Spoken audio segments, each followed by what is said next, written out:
Hello, it is shipping time again, and boy, do I have a lot of shipping to do, including a set of 8 plates. Yes, you heard me right. 8 plates. Going to England, so that'll be interesting. Well, I will tell you what sold, how much it sold for, and then you get to watch me package it up. And I might throw some fun stories in there too. So, without further ado, let's go ship.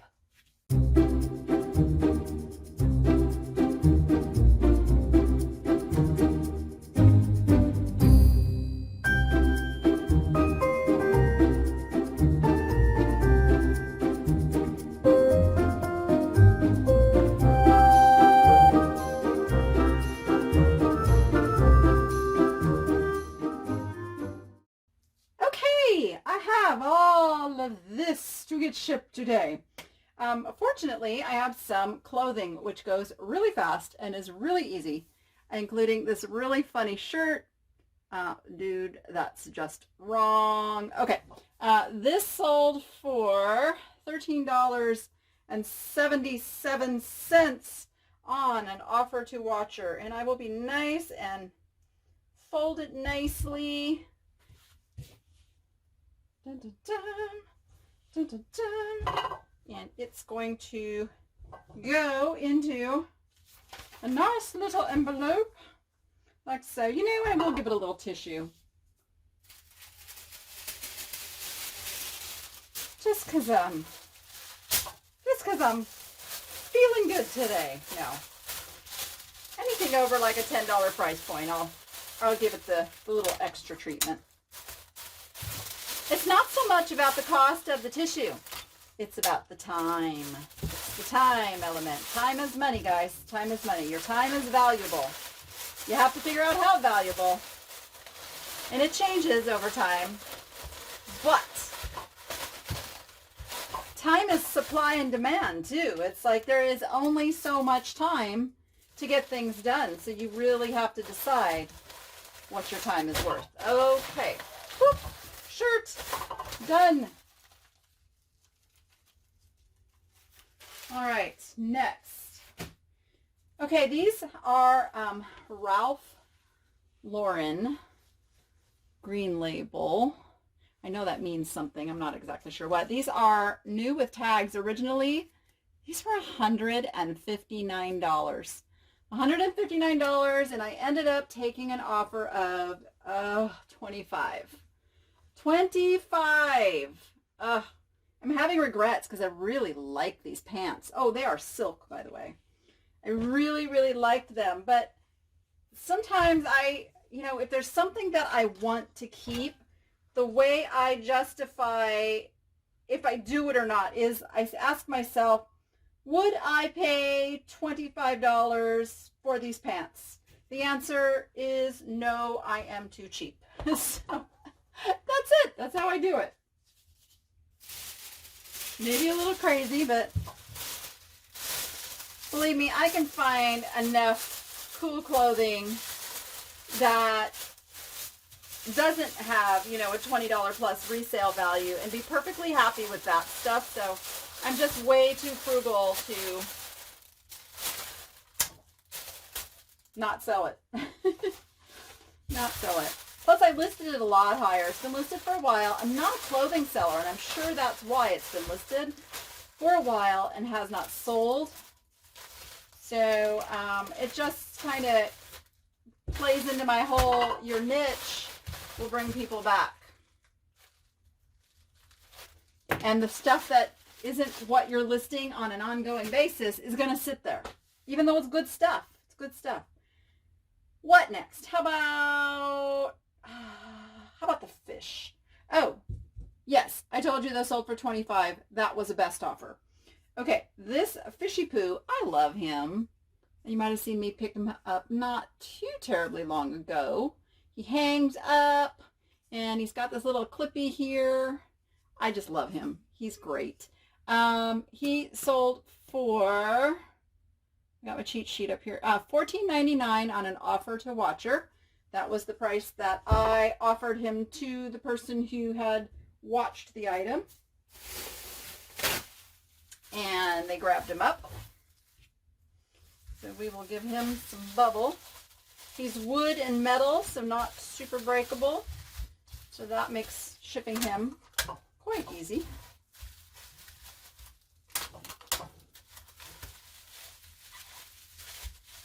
I really wish eBay would fix their offer to watcher thing. Like, I send out an initial offer and it's based on how long I've had the item up for sale. Let me stick him down in there. And I'm going to cut this box down. It's based on how long... it's time for a new knife. How long I've had the item up for sale, how rare it is. You know, there's some different things, but generally, if the item has been listed for a long time, it's already going to be in either my 50% off sale or my 25% off sale. So it's already heavily discounted. Those items, I generally only give about another maybe 10% if I make an offer at all. Truth be known, my OCD does cause me to make those offers because...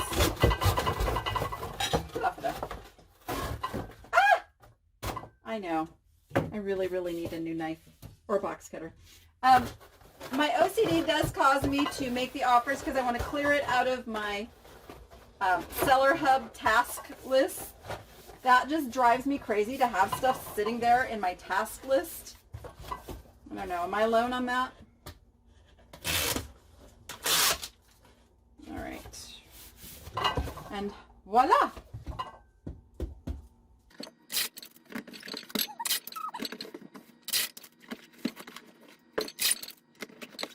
All right.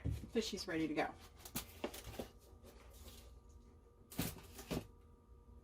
All right. Next, let's do the... Okay, this is one of those names I am going to butcher. Lomonosov. It's Russian, and I don't speak Russian, but there's the mark. They have a very distinct look, and I've sold several of these over the years. They do quite well. This sold for $39.99. I got an offer of $30. I countered it at $39.99. Now, here's a little lesson when you're doing your counters, and it's a psychological retail thing. Learned this from my years in retail as well. So when you're going to give someone a counter price, I could have said 40, right? Would have been pretty much the same price. But when you say $39.99, the brain sees that first number and registers it as much less than if you go up to the next digit. So in other words, $39.99 seems way less than $40 in print to your brain. So when you are doing best offers, go ahead and use the 99 pricing thing and give them a price that is in their same decimal. No, what's the word I'm trying to use? You know, I'm trying to say, like, if you do 30, do a $39.99. If they do 20, do $29.99 or $24.99. Stay in that, gosh, I can't even think of the word I want to use there. But anyway, you know what I mean. All right, this is a little too cramped for this. So I'm not going to use the number 4. I am going to use a shoebox, which is longer. I was going to use a number 4, but... And I'm going to go priority on this because it is a $40 item and I want that insurance built in. All right, so we've got our first layer. I'm going to put it in sideways. If you can see that, right? I'm going to smack it right in the center there. So let me go finish the peanuts.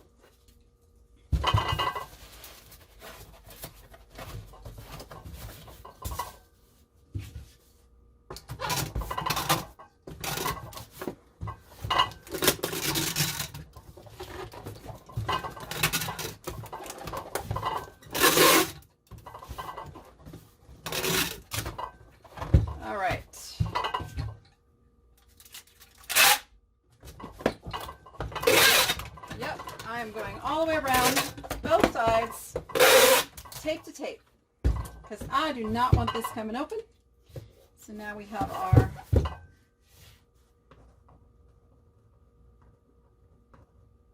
all right, our horsey's ready to go. Now, what do I have next?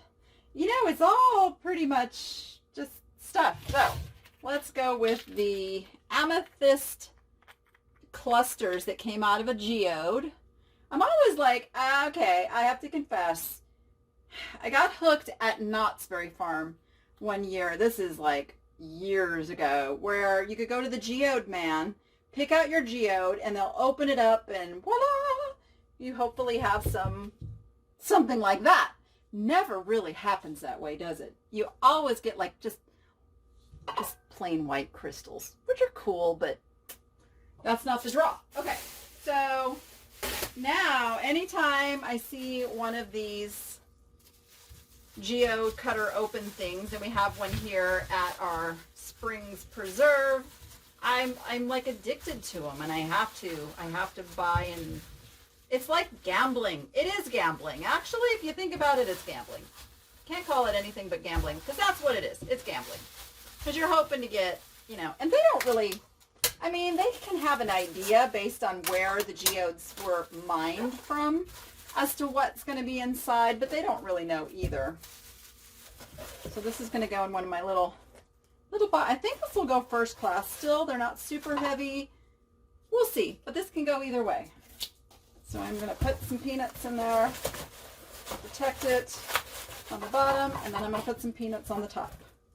So yeah, I'm a geode breaker open addict. So if you can relate to that, if you identify with that, let me know that I am not alone down in those comments.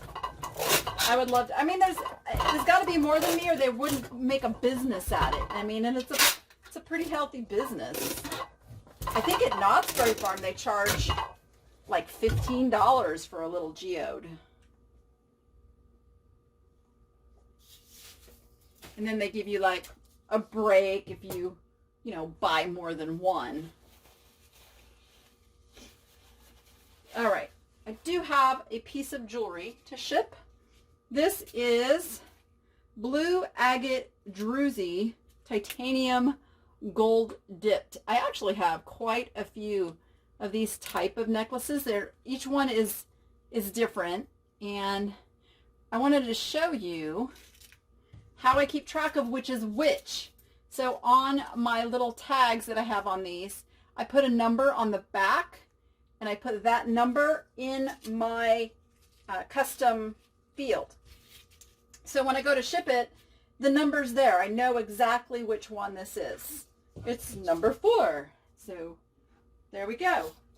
And I'm going to steal a piece of this from another box. Put it on there. Oh, it sold for $14.99 on an offer to watcher. So by all means, if you go in there, you see one you like, let me know. You can have the same deal. There's every color you can imagine, different styles. They're really cool. They were made by a lady in Texas. And I'm going to stick that in a padded envelope to go first class.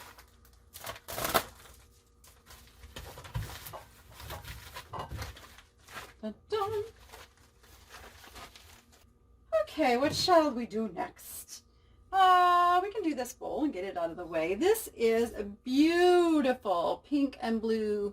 This is cobalt blue. It is not flow blue. It's just cobalt blue. This is hand painted. All of these little flowers, each one was hand painted. It is not marked on the back. It's fairly generic, but it's gorgeous, and it sold for $22.49, offer to watcher. So I'm going to bubble wrap that really good.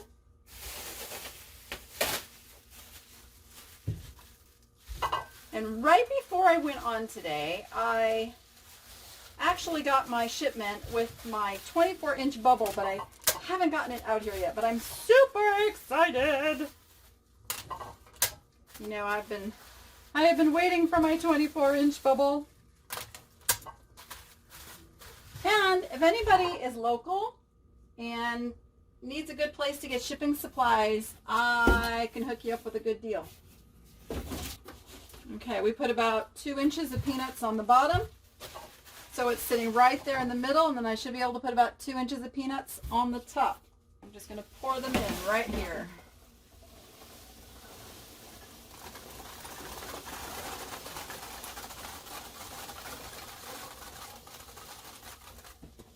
Now I always overfill, and then I move those peanuts around and down, and I can tell you right now, I've got to add more, because if I go to put these lids down, they sink in, and I don't want them to sink in. I want to have to press them down, so I'm going to put a few more.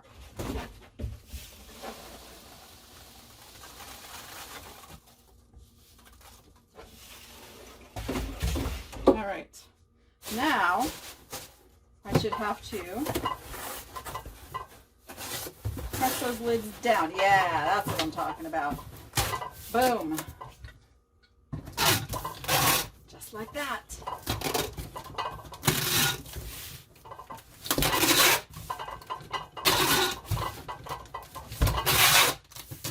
All right. And I am going to go both ways to hold that tape on. And boom, our bowl is ready to go.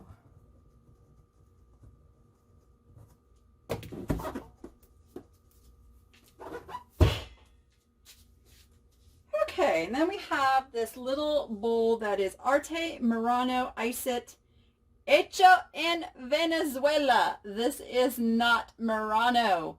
A lot of people will call it Murano because, and technically, okay, here's the thing. The label says Arte Murano. So technically, you can put Murano in the title and the description, and you are doing nothing wrong.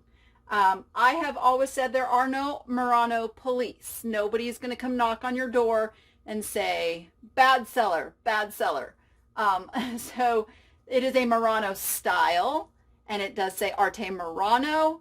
So a true Murano connoisseur is going to know the difference between this and a piece of Italian Murano made on the island of Italy. So I have done this my entire eBay selling career. Use Murano if it fits, and if it is a style, state that in the description if it is just a style. But that's me. Your mileage may vary.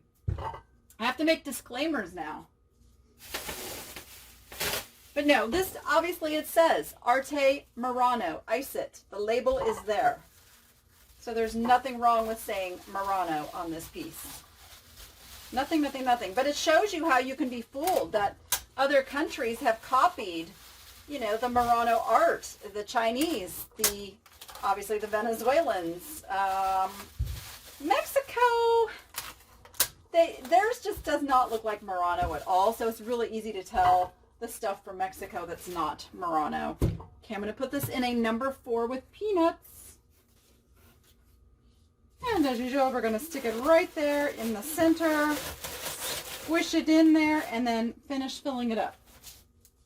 All right, squishing the peanuts down. Really squishing them down, and then we will finish it up. Oh, this piece sold for $22.49 on an offer to Watcher. I had it listed at $29.99.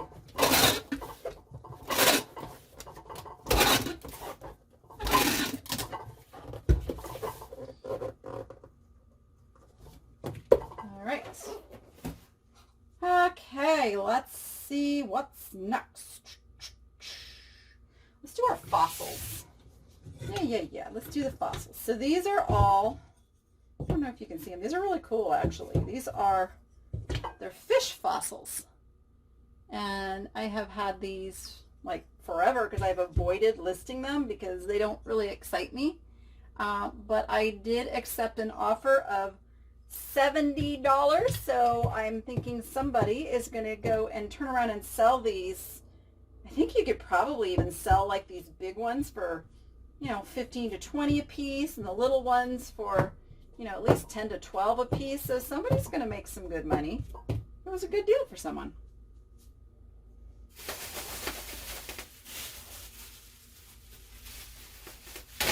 And I am going to start with the biggest one. And I'm just going to start wrapping these up in the bubble wrap, like so. You know what? I think I'll do the little ones in their own separate piece of bubble wrap. So I'm packaging them really well. They're all cushioned in there.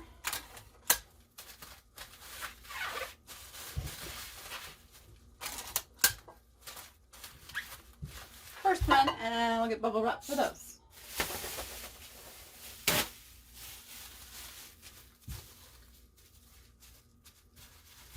Let's see. There we go. They're all a little bit different size, but this works.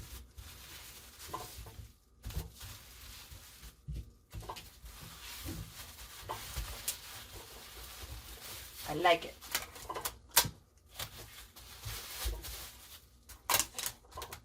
And the big wad on the end, make sure that the edges stay protected.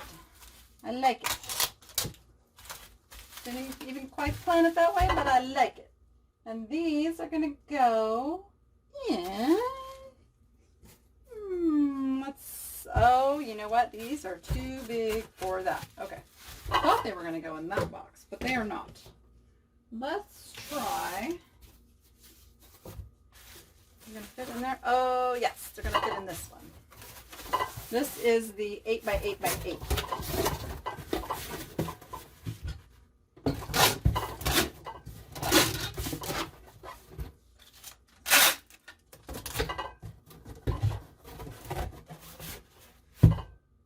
And I am going to put some peanuts in. All right, and then I think these are going to go diagonal. Yes. And then these are going to go next to them.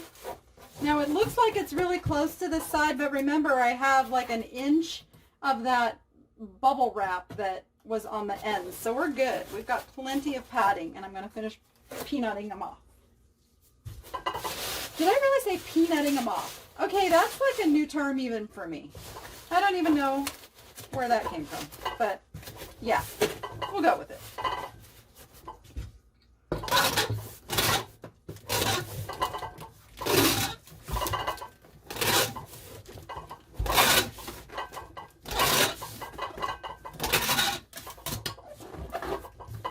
Yes, I'm using a lot of tape because, number one, this tape is super thin. And number two, it doesn't stick as well as I would like it to. I mean, I don't have packages come open because I take precautions. But I wouldn't want to put just one single piece of tape. That's when you potentially have packages rip open. Okay, I had a combined purchase. Now these were all offer to watcher. They had watched all of these items, and so they accepted all of these offers. So there's 4 items, including the cute little macrame elephant beads, the sterling silver dove pin, the purple beaded necklace, and the green beaded necklace. And let's see, the necklaces were $14.99 each, the elephant beads $11.24, and the sterling pin $22.49. So we are going to first get these all wrapped up, and then we are going to combine them into one package. So let's get our little elephants packaged up first. I'm not super happy with that. Let's see. How do I want to do them? I normally, you know, you see me all the time. I go diagonal. I don't know why I go diagonal. That just always seems to work really well for me. Okay, this is what my little OCD brain is saying, is like, oh, but I'm going to get 2 of them in here. What about the 3rd one? I really want them all together. There we go. That was the puzzle I was trying to solve in my brain. And now I'm going to give them another piece of bubble wrap because they are breakable. And I want them fully protected. All right, our little elephants are packaged up. And then I've got the 2 necklaces, which I am going to roll into bubble wrap. And I'm going to use the same piece of bubble wrap also for these and roll them in there. Then, because these are going to go in a box that's not this long, I am going to fold them over this way and tape them. So that's going to go. And then I just need one little tiny piece of bubble for this guy.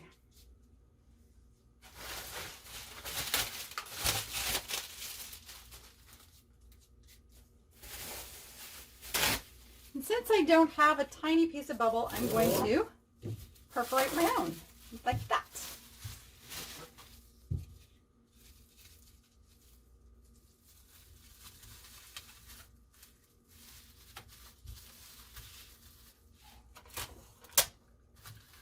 All right, and then I'm going to use, I think this box is going to work.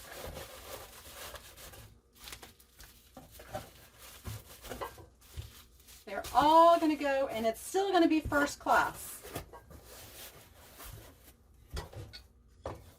Oops. Oops-de-doops.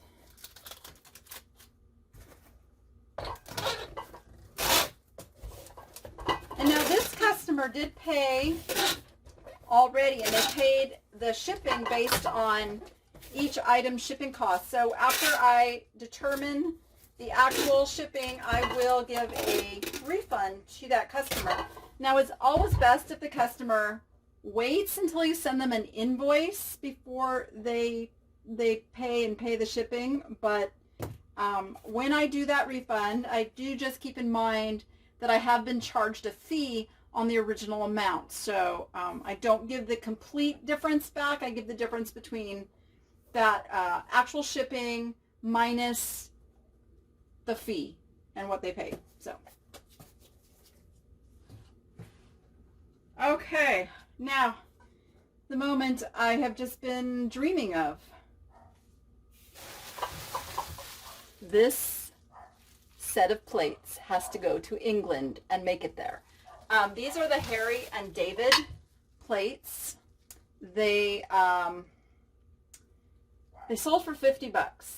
I just, they had their original price tags on them even. So I sold them for $50 because the person paid like $80 to have them shipped. So I am going to take great care in this because I want them to get there. They're going to go priority mail, international. So I'm thinking guys, what the best way to do this without having a huge box, because I can't go oversized either. So I think what we're going to do is this. We are going to do the pieces of bubble wrap, and then we're going to put a piece of cardboard, and then we're going to do bubble wrap.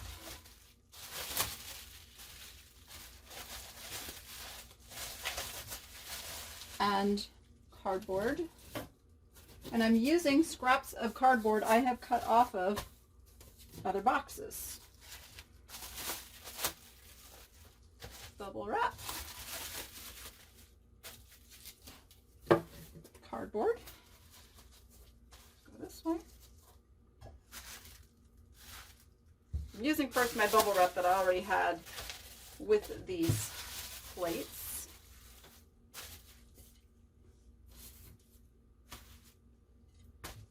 I wonder if I do, are there 12 of them or 4? That's 1, 2, 3, 4. Okay, you know what? I'm going to do the first 4 and then I'm going to do the other 4. I think that's what I'm going to do. And I am going to get some big bubble for these.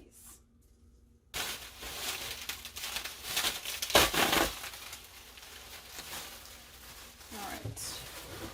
So I want to make sure that I have cardboard on the bottom piece as well. So I'm going to take one of my number 4s and I'm going to cut it in half.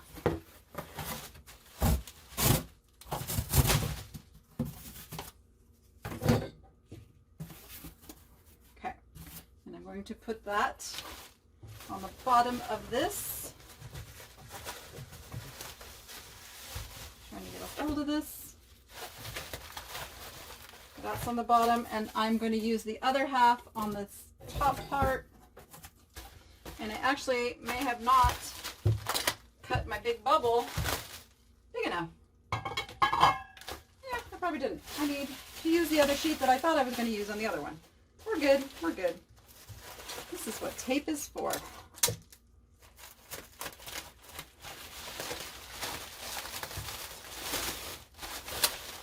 You know, sometimes I just make this stuff up as I go as far as how I package something difficult, because it's not something I do every day, so I just have to kind of go with the flow of the... Oh, see how bad this tape is? It doesn't even stick to plastic. This tape is awful. eBay, please, get some better tape. Hold on, let me just get my tape to stick here. I'll show you though, what works is tape to tape. That's why I do it. Okay, now get our ends here.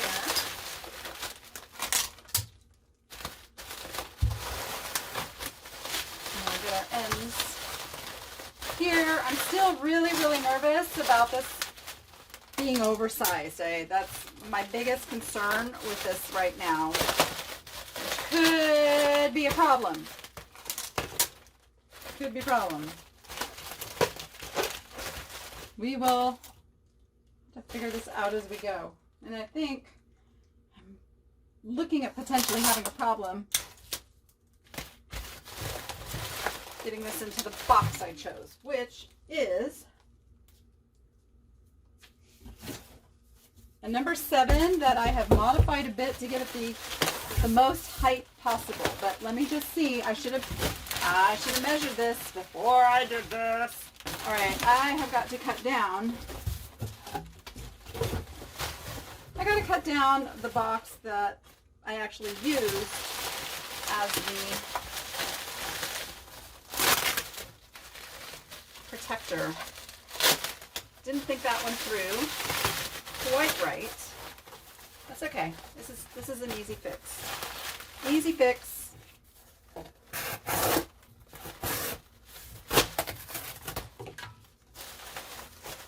It's still plenty of protection. It's still plenty covering, as you can see. Let me just cut this one now too without cutting my bubble wrap.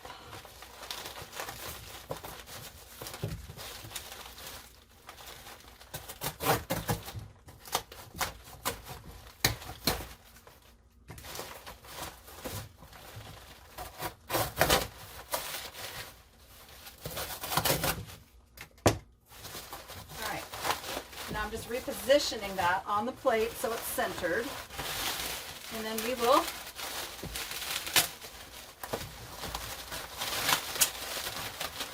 bring this back down.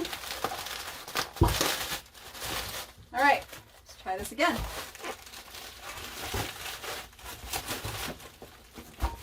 All right, I'm still having a little issue with the boxing, but I think I can. All right, you know what? Sometimes you just got to start over. Sometimes you just got to start over.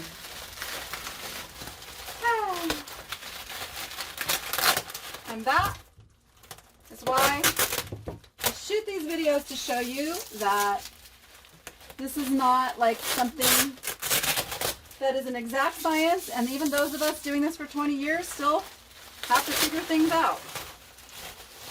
So my problem is not the size of the plates. My problem is the size of my protective box I chose for the plates. So let me move my little plates out of the way for a moment and work on these. Now, the correct thing I should have done when I started this was to measure. Duh, I can see I'm going to have a problem. So I have to cut this off this much more.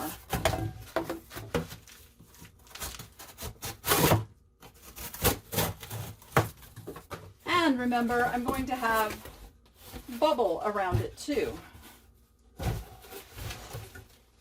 let me just make these the same. Samey, samey.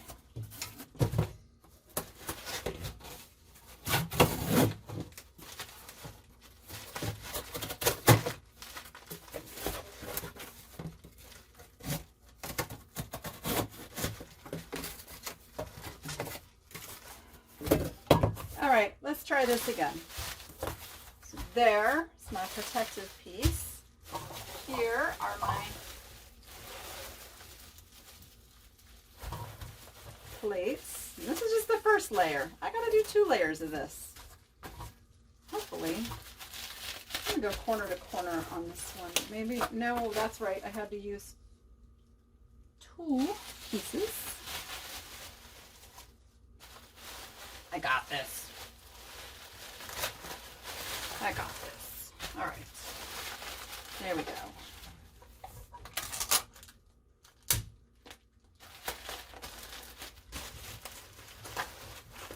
Piece of cake. Piece of cake. Maybe.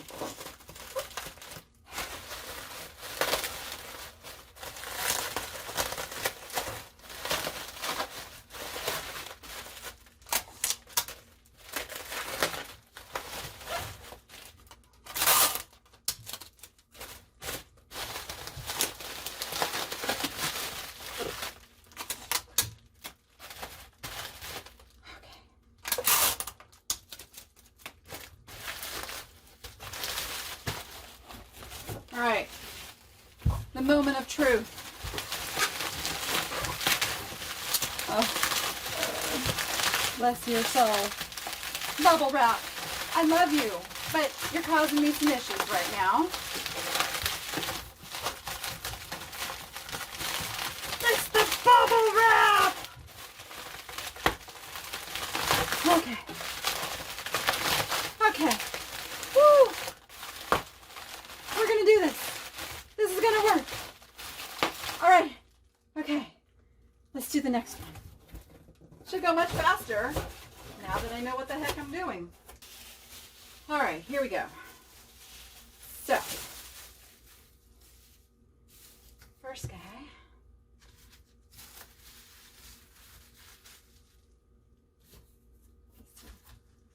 Maybe this one's causing the problem too. I'm going to cut this one down a little bit too. Just to avoid any issues. There we go. That could have been part of the problem too.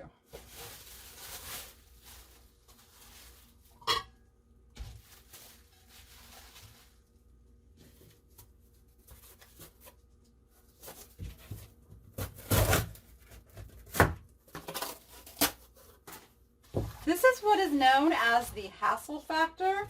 So you definitely want to be sure that the item you are having to go through this with is worth the time and energy. Because this is a hassle, let's face it.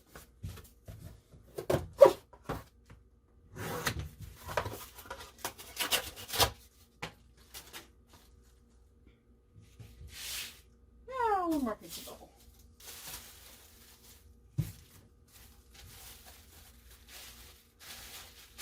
Okay, now, I think I have a big enough piece of the big bubble this time as to not have that same issue of having to put 2 together. I'm going to put, oh, let me measure my piece first. I almost put the wrong size in there.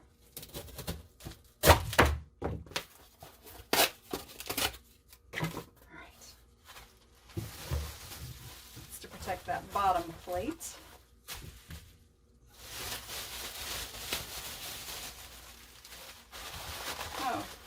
much smoother. Actually, I'm going to go this way, and then probably end up dropping a piece of this off. Yep, one too many.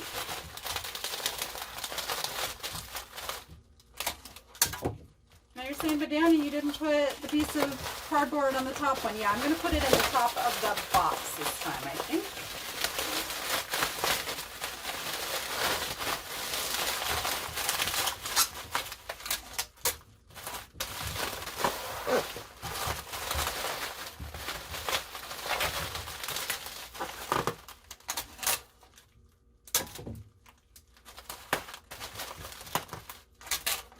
It would be really nice if my tape didn't fight with me.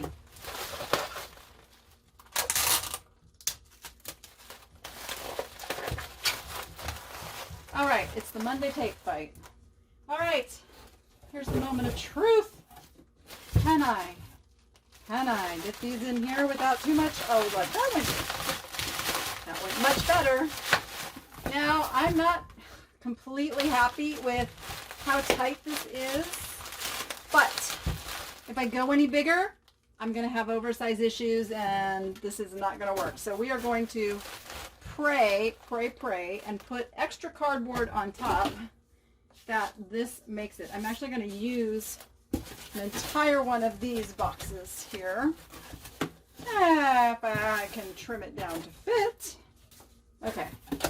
So now that's super thick and should give enough protection. There we go. Let's tape this up. Now, this box, you'll see, the normal number 7 box is 12 by 12 by 8. So what I did is put 2 boxes together. So technically it's double boxed all the way around. And I cut it off so that it was 12 by 12 by 12. And it's quite heavy. So I'm going to do a lot of tape. So those of you who don't like seeing all the tape used, I'm sorry. You gotta do it. You gotta do it. Otherwise you run the risk of this box splatting open somewhere in the processing. And I will definitely update you if this makes it. I'm a little squeamish. Had this been going not international, this is not how I would have packaged these. I would have actually put these in a larger box and gone FedEx. But that's just not an option for international. So I'm hoping the insurance covers it. I have done everything in my power to package these up to get them there.